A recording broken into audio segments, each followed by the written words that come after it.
आणि आता राज्याच्या विविध जिल्ह्यातल्या ठळक घडामोडींकडे एक नजर. जिल्हा झटपट. जालन्यात अपघातात ब्रेन डेड झालेल्या भावी डॉक्टरच्या कुटुंबियांचा अवयवदानाचा स्तुत्य निर्णय. नवीन वर्षाच्या पहिल्याच दिवशी 6 जणांना मिळालं जीवनदान.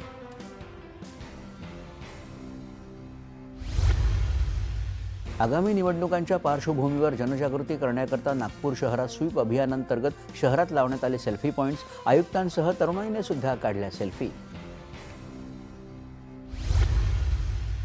रायगडच्या अलिबाग तालुक्यात कौशल्य प्रशिक्षण पूर्ण केलेल्या जिल्हा कारागृहातील कैद्यांना प्रमाणपत्र वितरण कार्यक्रम संपन्न.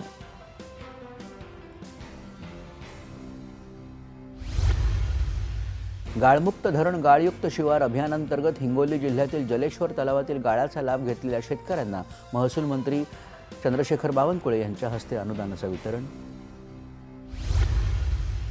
गडचिरोली जिल्ह्यात तरुणांकरता राबवलेल्या अल्पमुदतीच्या ट्रॅक्टर सर्व्हिस मेकॅनिक प्रशिक्षण क्रमातून थेट रोजगार मिळालेल्या 25 युवकांना मंत्री मंगलप्रभात लोढा यांच्या हस्ते नियुक्तीपत्र प्रदान.